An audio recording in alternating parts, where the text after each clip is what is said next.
Бүгін Маңғыстау облысы көлемінде ағымдағы жылдың 14-15 маусым аралығында полиция департаментінің әкімшілік полиция басқармасы жол және техник инспекция бөлімімен жергілікті полиция қызметі басқармасымен бірлесіп республикалық деңгейдегі жол қауіпсіздігі акциясы өткізілуде.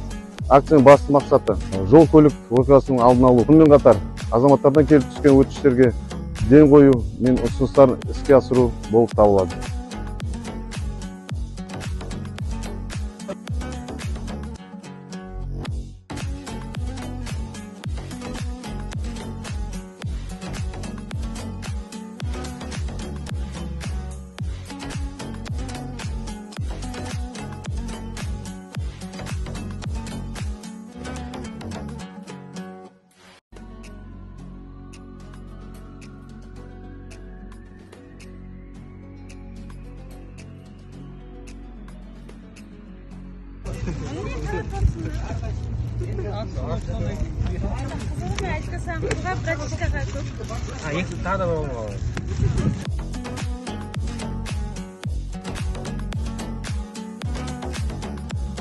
Сұрақтарымның жауабын қазіргі таңда көп алып жатырмын. Жұмыстарыңызға сәттілік тілеймін. Қаншалықты осындай жиын қайта болған сайын адамның ой қабілетімен жүзу, жолға деген қауіпсіздігі артады. Осы облыс басшысына да осындай жиынды өткізіп көбірек өткізсе екен деген тілектеспін.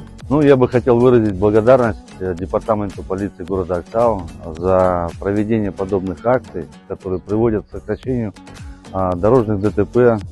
Ребята стали более дисциплинированно ездить по дорогам, за счет чего меньше аварий стало, и это немного радует. Но сейчас хоть немножко порядок становится, и я за это благодарен департаменту полиции города Актау. Спасибо, что проводите такие акции. Я вам очень признателен.